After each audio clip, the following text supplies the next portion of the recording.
classificação de milagres para os nossos dias de hoje não é aparente em nossos ministérios, ainda que exista pessoas que Deus usa em determinadas formas diferentes. Porém, Deus se utiliza necessariamente na necessidade daqueles que ouvem. E nos milagres de Jesus, nós percebemos classificações como milagres de cura. É muito evidente. Podemos citar alguns. Cura do cego de nascença, cura do cego Bartimeu, a reposição do globo ocular de um jovem que não tinha um globo ocular. Nós podemos falar de cura, nós podemos falar de curas que aconteceu, o homem da mão mirrada e entre outros milagres de Jesus. Nós vemos que a classificação dos milagres de Jesus também estão destinadas à classificação de libertação, porque o negócio de Jesus não era dinheiro. Vou repetir, o negócio de Jesus não era dinheiro. Jesus não negociava o reino. E por Jesus gostar de vidas, ele não hesitava, ele não colocava dificuldade, ele era abnegado a si mesmo, a atravessar para o outro lado do lago, mesmo sabendo que lá do outro lado era uma civilização diferente da sua, tinha princípios diferentes do seu, tinha comidas proibidas diferentes das suas, mas ele não hesitava em ir a Gadara, porque ele sabia que por mais minúsculo que fosse, aparente o milagre que acontecesse através de sua presença, todos estariam lá, esperando ele voltar no outro dia. Milagres de libertação, conotação de segundos milagres no caráter literário de Jesus. Terceiro, os milagres de Jesus referente à ressurreição.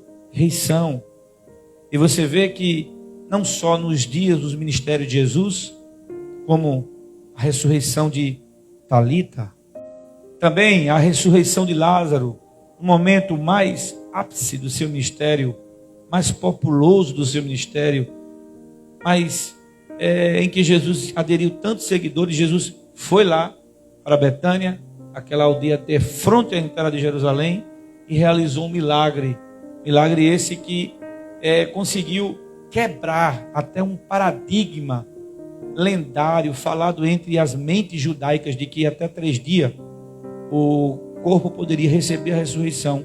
Jesus propositalmente foi no 4º dia para mostrar a todo mundo de que isso não existiria. Milagres de ressurreição. Isso aconteceu também no ministério apostólico. Paulo, por exemplo, ele conseguiu ser o interlocutor desse milagre com um menino que estava cultuando na janela. O menino que caiu da janela. E tantos outros que até antes do ministério de Jesus aconteceu com os profetas, como Elias e entre outros. Milagres de natureza de cura, milagres de natureza de libertação, milagres de ressurreição. Mas existe uma conotação de milagres chamado milagres sobre os fenômenos da natureza. Jesus, por várias vezes, também se interpelou no meio da natureza. Jesus, ele conseguiu, através dessa classificação de milagres, ele conseguiu causar a admiração dos seus discípulos.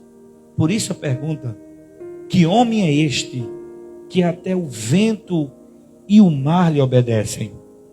Na compreensão bíblica, nós entendemos que os milagres de Jesus, quando ele tem a classificação da natureza, ele cai como um confronto de frente a todas as leis cósmicas. Ele consegue entrar em toda a temporalidade do dia ou da noite. Jesus consegue reverter todo o curso da vida da humanidade. Se ele quiser mais sol, ele coloca mais sol.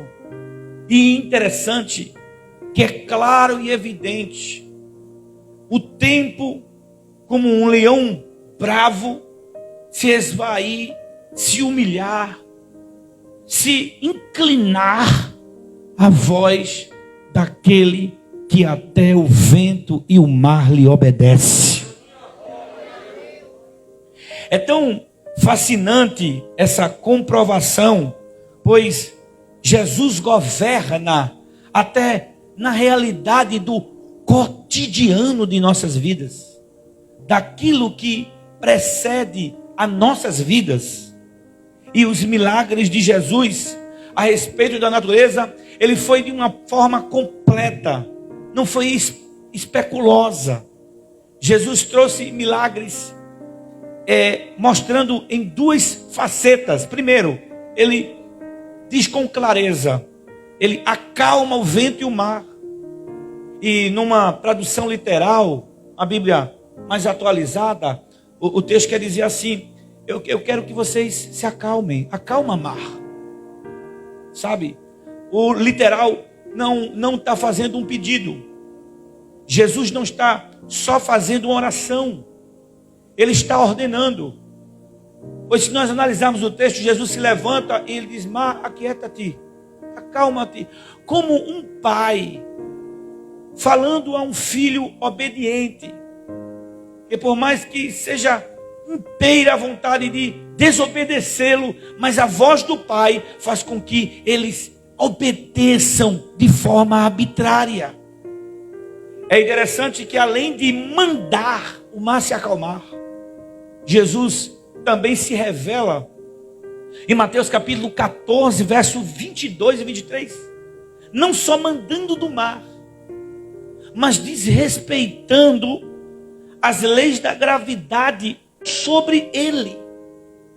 E ainda mais, Jesus trepudia em cima da natureza, da ideia cósmica do mundo, do temporal do mundo, andando por sobre o mar e dizendo que assim como ele fez, alguém poderia andar juntamente com ele.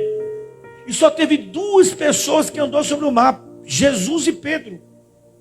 E Jesus convidou Pedro para andar por cima do mar, como que dizendo assim: Pedro, eu estou andando. Eu quero te dizer que o mar não é maior do que eu. E do mesmo jeito que o mar não é maior do que eu, o mar da sua vida não é maior do que você também. E Pedro caminhou por sobre as águas. É claro e evidente que esses dois aspectos dos milagres naturais, que envolvem a natureza de Jesus, desafia qualquer pessoa até os dias de hoje. Jesus, ele mostrou com clareza, até porque a Bíblia, desde o início dela, desde Gênesis capítulo 1, versículo 1 e 2, não refere-se mar como uma coisa boa nas nossas vidas. Até as rimas dos nossos hinos se o mar dessa vida, né, tortuoso for, segura na mão de Deus. Tem um hino que diz assim, não sei se é isso mesmo. Tem um outro que vocês podem cantar aqui hoje: quando eu estiver frente ao mar. Porque mar na Bíblia é sinônimo de desafio. Mar na Bíblia é sinônimo de dificuldades. Muitas vezes mar na Bíblia é sinônimo de opressão investida. Há quem diga, poucas são as provas bíblicas, mas que entre essa tempestade e a tempestade que Jesus ocasionou, essa tempestade parece ser diabólica. Era uma tempestade que veio para matar, para acabar, para afundar, para tentar anular os planos messiânicos, o plano da salvação. Foi uma imprépica atitude ousada e atrevida do adversário para afundar os planos e os sonhos de Deus acerca de toda a humanidade, incluindo a mim e a você. E entretanto, o mar, esse sinônimo, mas mesmo sendo todo esse sinônimo, Jesus foi capaz de provar a mim e a você de que não existe mar maior do que ele, de que não existe onda maior do que ele, de que nada é maior do que ele, de que ele ainda tem na mão o controle de tudo e de todos. Quem acredita nisso? Você pode aplaudir ao nome do Senhor Jesus nessa noite.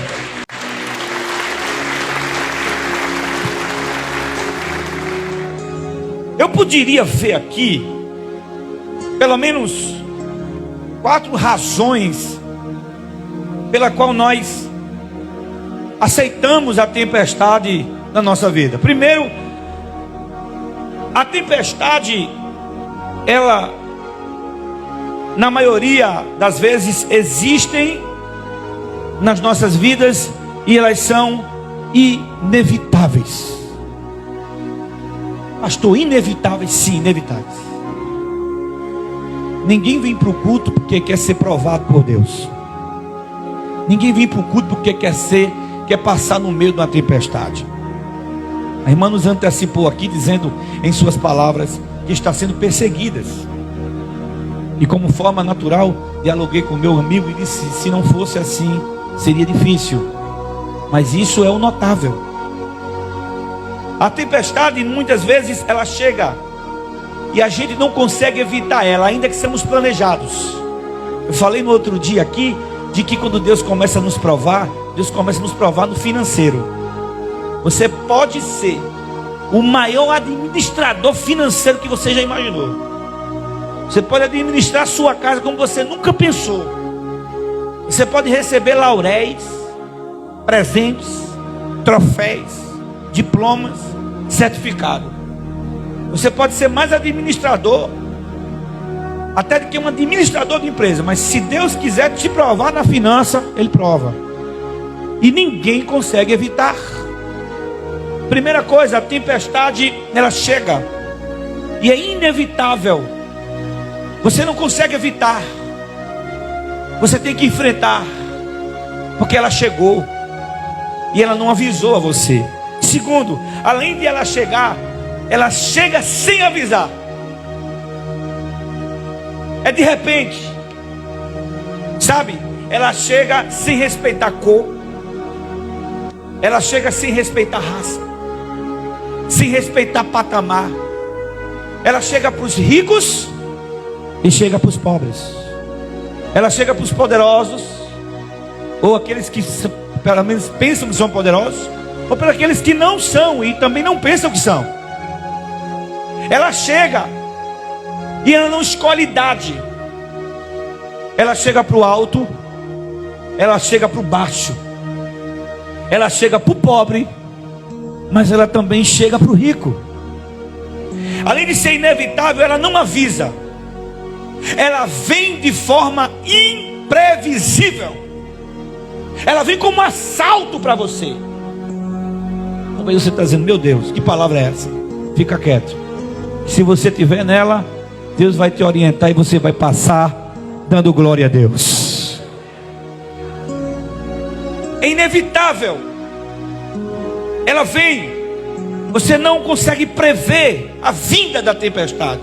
Terceiro, a maioria delas, e quando ela vem de Deus, principalmente de Deus, ela é inadministrável. Você não consegue resolver. Parece que ela vem para te dizer que você não tem um controle. Ela vem para machucar, às vezes, o teu orgulho, se você for orgulhoso. Tem alguém para dar uma glória aqui ou não tem? Ela vem para machucar tua soberba, para você pensar e analisar e dizer: realmente eu pensava que era alguma coisa e eu não sou. Ela vem para provar. Começando a sentir Deus aqui na casa, viu? Ela vem a provar a tua incapacidade e a tua impotência. Parece que ela vem para saculejar você. É a probabilidade da tempestade. Se os ventos te jogam para um lado ou para o outro, as ondas querem te afundar. Vem sem avisar, você não prevê e é inadministrável. Quarto e último lugar, elas também são pedagógicas. Eu disse isso, eu estava estudando isso com a minha filha hoje. Eu disse: ela, pai, como assim pedagógica? Eu disse: pedagógica, ela vem para ensinar a gente a ser mais crente, a estar mais no culto, a ser dizimista fiel. Eita dar glória. Tem alguém na casa para dar um glória a Deus ou não está gostando da palavra? Vai para o YouTube, lá você escolhe ouvir o que você quiser. Aqui não é self-service. Aqui é a la carte de Jesus. Você senta e quem faz a comida é Ele.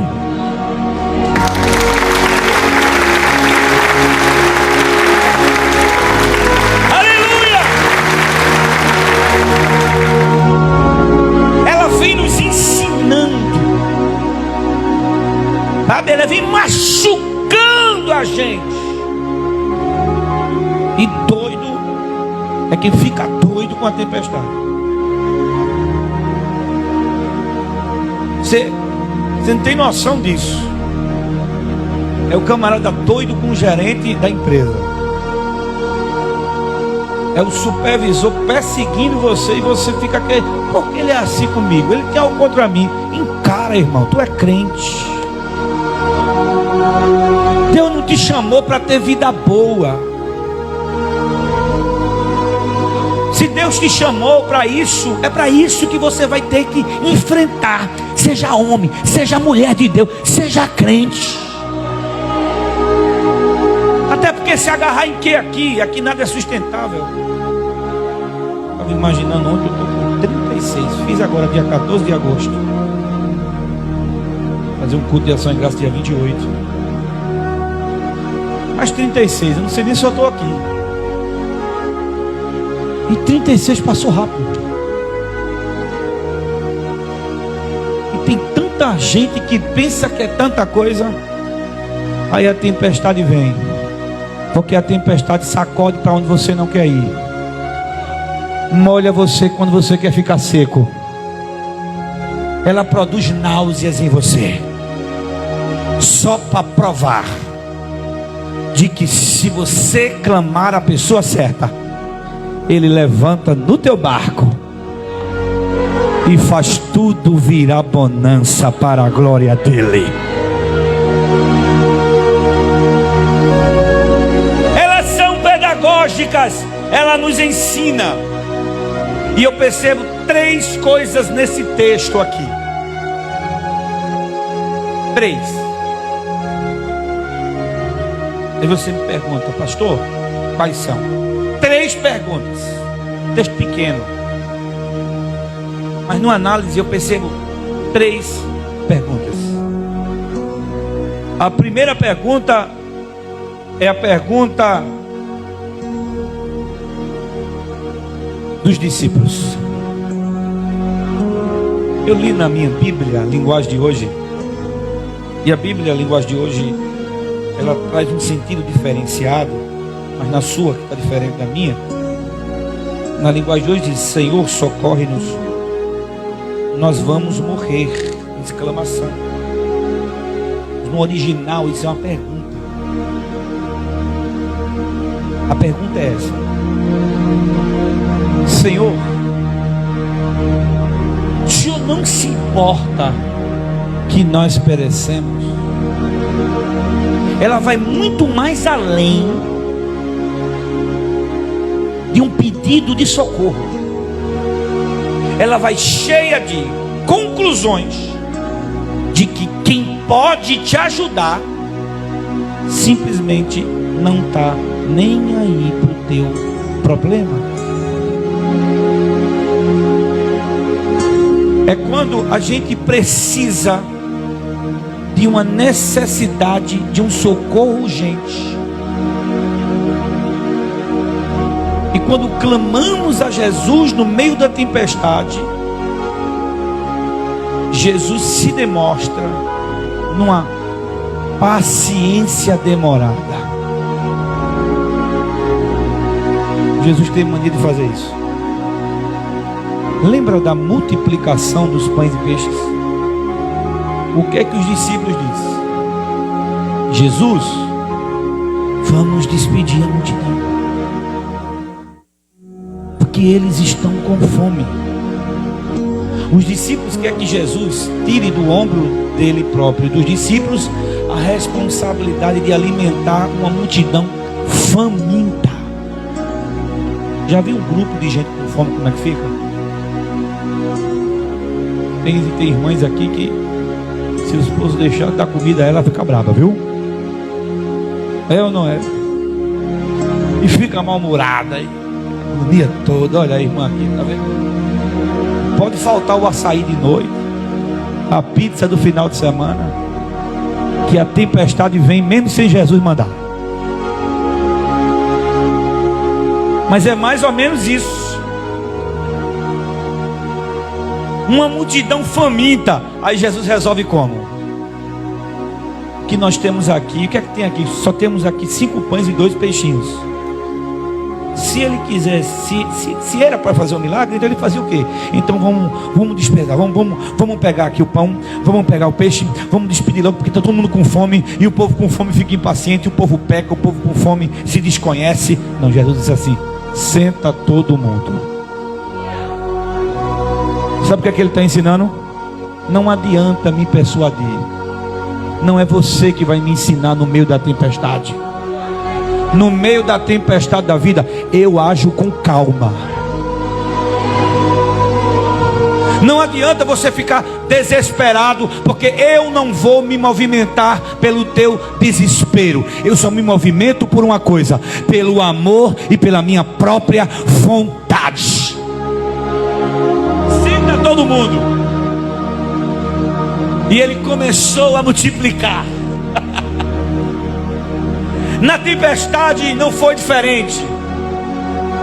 A Bíblia diz que Jesus estava na polpa do barco dormindo. E a pergunta é desafiadora. E a pergunta é cheia de razão. Mas por que, pastor? Porque Jesus sabia. Os discípulos estavam a serviço de Jesus.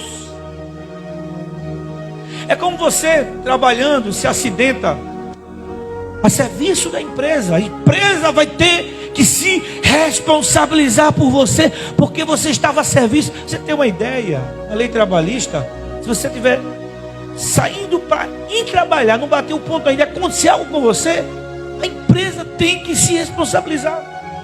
Então, quando os discípulos perguntaram a Jesus: o senhor não se importa que a gente pereça? Foi como que dizendo assim: o senhor não sabia que não estava bom para navegar? Abro aspas. Mar da Galileia tem pelo menos 10 quilômetros de extensão.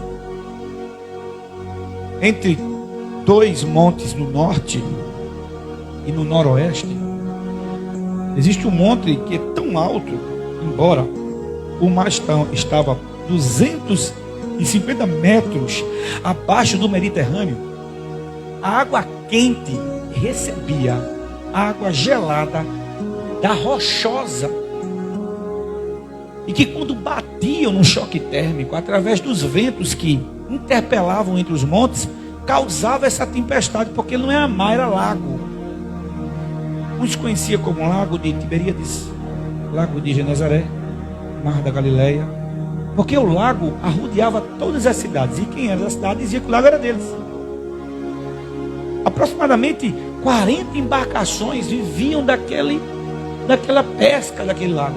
Até hoje é um lago maior do Oriente Médio. E na hora que a tempestade chegou, os discípulos sabiam e que não era a hora de navegar. E o vento jogava o barco de um lado para o outro. Então, na consciência deles, ele não sabia que a gente corria perigo. Ele não sabia que isso poderia ter sido evitado. Segundo, mesmo sabendo que ele levou a gente a essa condição, estando com a gente nessa condição, os discípulos não estavam com Jesus para pescar. Os discípulos estavam com Jesus para ir para o outro lado, segundo, lugar proibido. Eles não gostavam da ideia de ir para Gadara. Mas segundo a palavra de Jesus, eles foram. Mas esse mesmo Jesus, que segundo a palavra eles foram, no meio da tempestade, estava dormindo. Entendeu o teor da pergunta agora? O Senhor não se importa que a gente pereça? Fosse os crentes do tempo de hoje, batia no ombro dele e já ouvia e dizia: quer matar a gente, né? Estou ligado no Senhor. Por isso a pergunta foi tão capciosa. O Senhor não se importa que nós pereçamos? Estamos à morte. Há quem diga que os discípulos não acordaram Jesus porque achavam que poderiam resolver por se sentirem mais experientes do que ele. E sabe que isso é um erro muito grande da nossa vida? Levanta a tua mão direita para receber esse cajado de Deus aqui. Quando a tempestade chegar na sua vida, não pense que sozinho, não pense que o fato de você não conversar com Jesus, de consultar a Jesus, você vai levar sozinho, não. Pare de confiar em você mesmo. Compartilhe suas vitórias com Jesus, seus agradecimentos com Jesus, mas compartilhe todas as lutas que assaltam a sua vida, porque o Deus que é com você na luta vai ser o Deus com você na vitória também.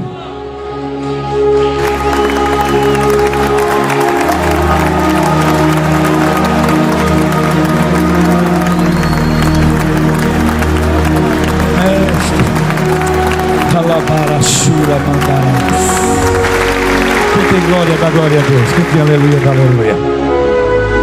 Olha o que Deus manda te dizer hoje: você não vai morrer. Isso não vem para te matar. O diabo tem uma vontade de te matar nessa tempestade, mas o Senhor manda te dizer nessa noite: tem calma, não se preocupa, eu estou no controle, eu estou no barco. E quando eu estou no barco, é só eu levantar que eu acalmo tudo de uma vez só.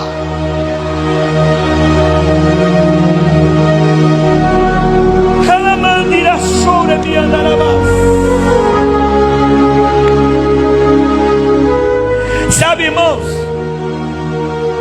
essa é a primeira pergunta: por que o Senhor não se importa? E Jesus acordou. Jesus estava cansado, estava dormindo, ele acordou. E a calmaria de Jesus era tão grande que ali não tinha clima para dormir. Mas Jesus estava dormindo. Porque, irmão, quem tem um controle na mão já sabe. Quem passeia na linha da eternidade já sabe. Quem te vê sofrendo. Quem te vê chorando. Mas enquanto as pessoas só te vê o que é hoje, Ele já está vendo o culto de ação e graça que você vai dar amanhã. Ele caminha no tempo. Ele vê além do que você vê. Jesus levanta, fica de pé e olha para o vento, como um pai bem respeitado pelo filho. Ele diz: acalma-te, aquieta-te, sossega agora. E alguém diz assim: pastor, e por que ele não evitou? Porque até para Deus agir, Ele só age no tempo certo. E alguém pergunta: pastor, e quando é que Ele age? No meio. Olha para o teu irmão e diga: é no meio que Ele aparece. Sabe por que Ele não aparece no começo? Porque o começo é a promessa. Você chegou na igreja, pregou a vida para Jesus, está cheio de fé. Aí Deus te diz assim: missões. Você nem pensa na fome que vai passar, mas você diz: é Deus. E você vem com combustível, e quem fica na tua frente, tu pula até o muro da casa se alguém te proibir de ir para a igreja. Já vi mulher que virou Mike Tasso. Quando o marido diz, não vai não, ela diz, eu vou, e não vem não. É fé demais. É o início. No início é só promessa, irmão. Tu está com combustível. Ô pastor, e por que ele não se revela no final? Porque ele já sabe que no final tu já tem amadurecimento. Tu vai desistir na portinha do céu? Vai nada. Então ele já sabe que não desiste. Ô pastor, e quando é que ele revela? No meio. Por quê? Porque no meio tu tem tudo para deixar para lá. É no meio da fé. É no meio do problema. E você sabe que a possibilidade é o problema duplicar. Porque no meio o médico diz, tem poucos dias de vida. No meio o advogado diz assim, olha, eu não sei se vou fazer você ganhar essa causa. No meio, é no meio do problema que ele se revela. É no meio da tempestade. Foi uma mulher que tinha um fluxo que estava no meio da multidão. O cego estava no meio do caminho. Você não está entendendo? Até para morrer, Jesus não morreu nem do lado direito e nem do lado esquerdo. Ele morreu no meio, como que dizendo assim, eu não perco a postura, eu não perco a elegância. O meu lugar é no meio, é no centro.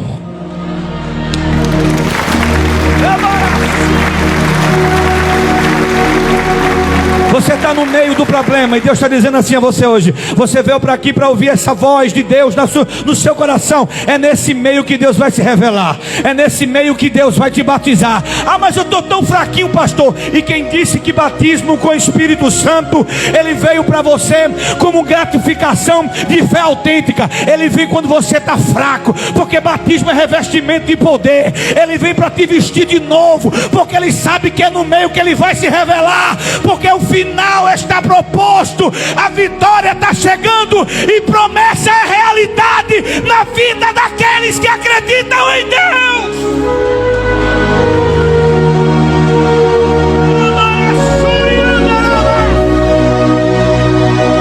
Você pode levantar a mão e dar 30 segundos de glória a Deus e aleluia aí, pode ou não? Te regozija, o barco está muito veloz, o vento está muito veloz, está te sacudindo para um lado, para o outro. Tem gente que pensa que você não vai conseguir, vai abandonar o ministério, vai embora da igreja, mas é mentira de Satanás. Hoje ele te trouxe aqui para te dizer, eu estou no teu barco e não vou te abandonar.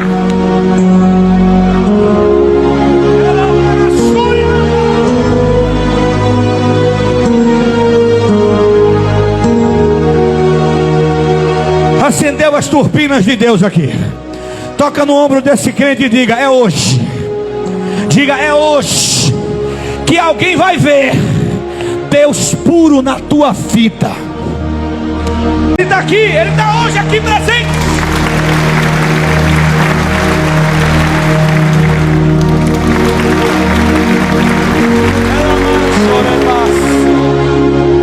Vai virar esse lugar. Tira a placa de venda da casa. Quem está no controle não mandou você vender. Você só sai desse lugar quando Deus te honrar. Eita, meu Deus. Meu Deus.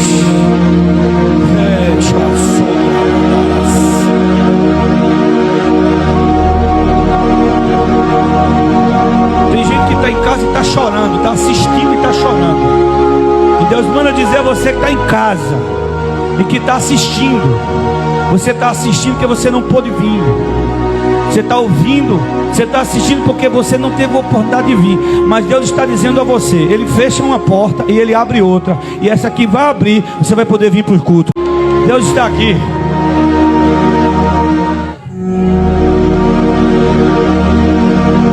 Segunda pergunta de Jesus: por que vocês são tão tímidos? Olha para o seu irmão e diga: timidez não é de Deus. Você não vive o que você quer viver, e ao mesmo tempo você não vive o que gostaria de viver. É o tímido. Ele quer pregar, mas tem medo. Ela quer cantar, mas o povo vai mangar. Aí ele quer, mas não faz. E na igreja é assim, quem sabe não quer fazer, e quem não sabe quer fazer. Uma vez eu fiz uma pergunta a alguém que veio dizer: pastor, por que o senhor escolhe essas pessoas para trabalhar na igreja? Eu digo: porque quem sabe não quer, e quem não sabe quer. Tu prefere quem? Trabalhar com quem sabe mas não quer, ou quem não sabe quer? Deus vai usar uma geração que não sabe mas quer. Deus vai usar uma geração que não tem letra. Deus vai usar uma geração de pessoas que não tem curso teológico. Deus vai usar uma geração de pessoas, e só o que Ele quer é passar por você na tempestade, porque o que Deus quer não é teoria com você. Deus quer prática. Deus quer te usar, quer te experimentar, porque Ele vai usar você, rapaz.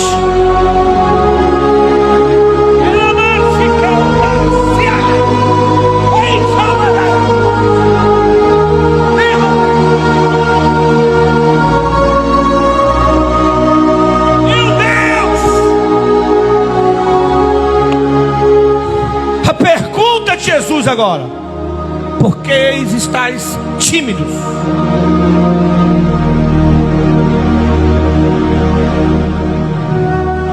No literal diz: porque a fé de vocês é tão pequena. Irmão, timidez e falta de fé é uma equação de declínio. Porque estáis tão tímidos, homens de pouca fé. Jesus levanta e dá uma lição. E quando Jesus levanta e dá uma lição, a lição de Jesus é prática. Sabe o que é que eu entendi aqui nessa segunda pergunta? É que Deus é tão misericordioso, é tão apaixonado por você, gosta tanto de você, que mesmo que no meio da tempestade você deu o seu melhor, mas não atingiu aquilo que você queria para você, não se desespere, porque Ele não se ausentou do seu barco. Deus vai dar uma mãozinha a você. Pergunta: por que, pastor? Porque quando Deus vê você, não vê você, não vê tua calvície do céu. Quando Deus vê você, não vê essa roupa bonita que você usa. Ele vê a marca do sangue do seu filho. E por ver a marca do sangue do seu filho, Ele não consegue deixar de te ajudar quando tuas forças se acabaram de acabar. Quando Pedro começou a afundar, ele disse: mestre, eu estou afundando. Ele poderia dizer: você é sem fé, vai afundar porque não teve fé. Ficou pensando no tubarão e na baleia que andou atrás de você, você acabou afundando. Mas a Bíblia diz que ele fez assim, ó.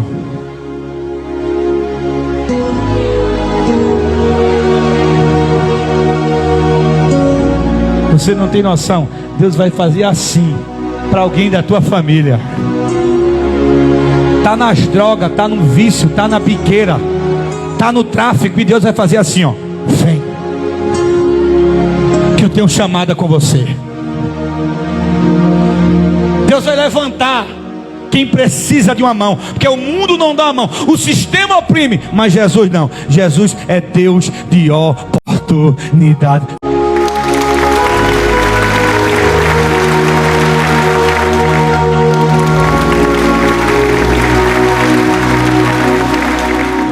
Quando Jesus age,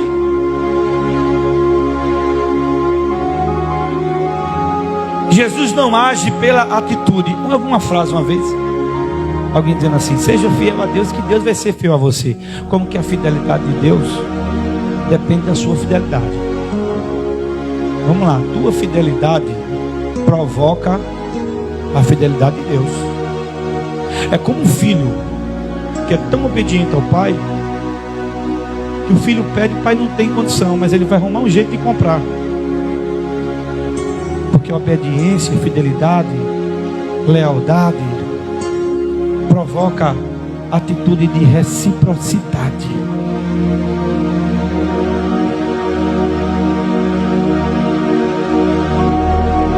Não é a tua infidelidade que vai fazer com que Jesus não seja fiel com você. Porque Jesus pode ser fiel com você sem realizar o propósito, te dando o castigo pela tua falta de fidelidade. Mas se Ele é fiel, é porque Ele é fiel. Para você entender melhor, se Ele falou, Ele vai cumprir. Nem que Ele te amasse, nem que Ele te provoque. Ninguém dá agora nessa hora, né? Nem que Ele te constranja, nem que Ele te ensine. Mas um dia que você entregou a vida para Jesus, fique tranquilo, Ele vai preparar você e nunca vai te quebrar. Porque o vaso, o oleiro, ele não quebra o vaso. 18 de Jeremias. O vaso se quebra na mão do oleiro. Porque quando o oleiro quer fazer o vaso,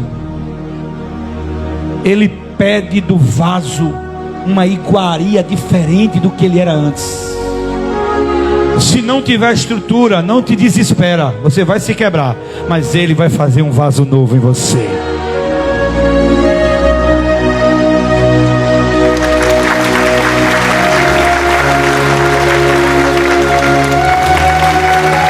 Eu encerro minhas palavras falando sobre a última pergunta. Que homem é este?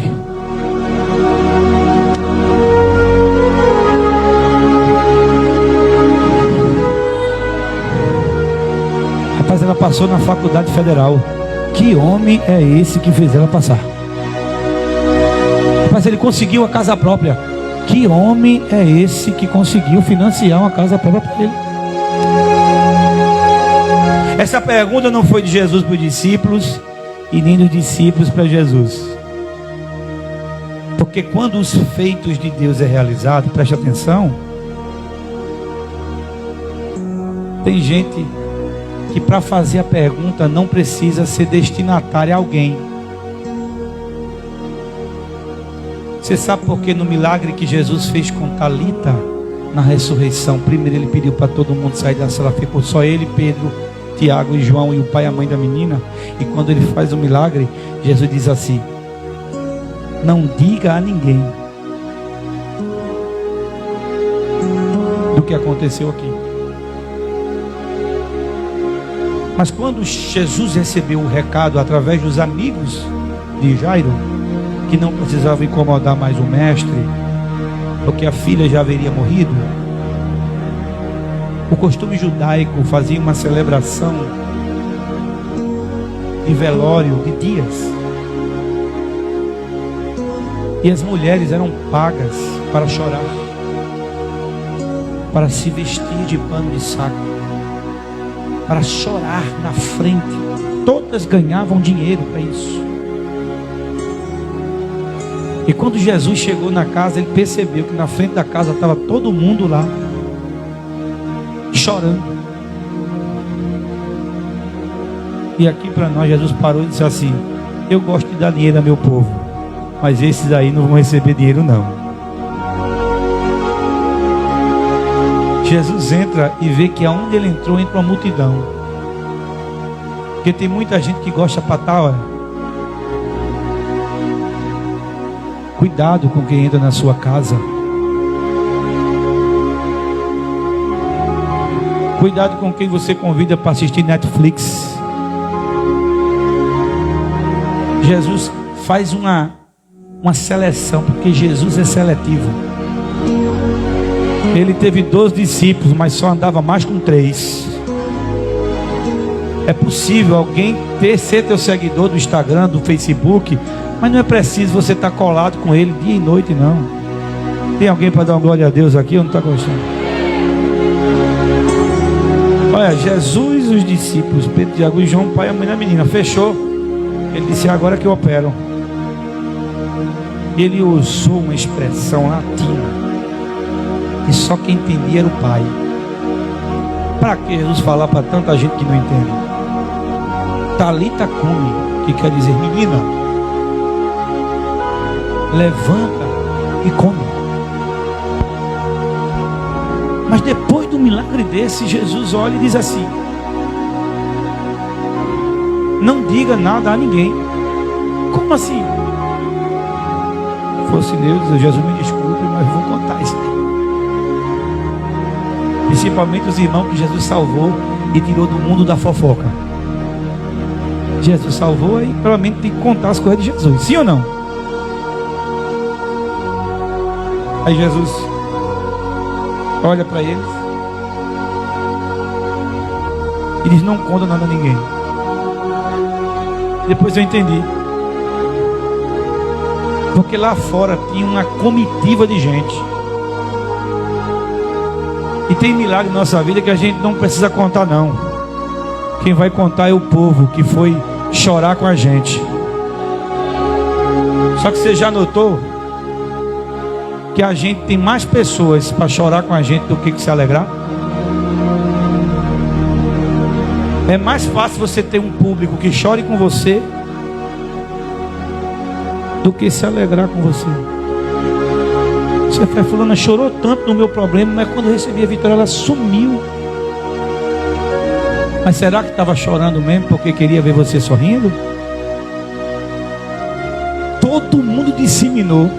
A menina ressuscitou. Você não está entendendo, mas vai entender agora. Levanta a mãozinha direita para cima que eu vou profetizar para você. O falatório da tua vida vai ser no beco, na rua, no valado, num condomínio, na empresa e no grupo do WhatsApp da família. Deus deu vitória a ela.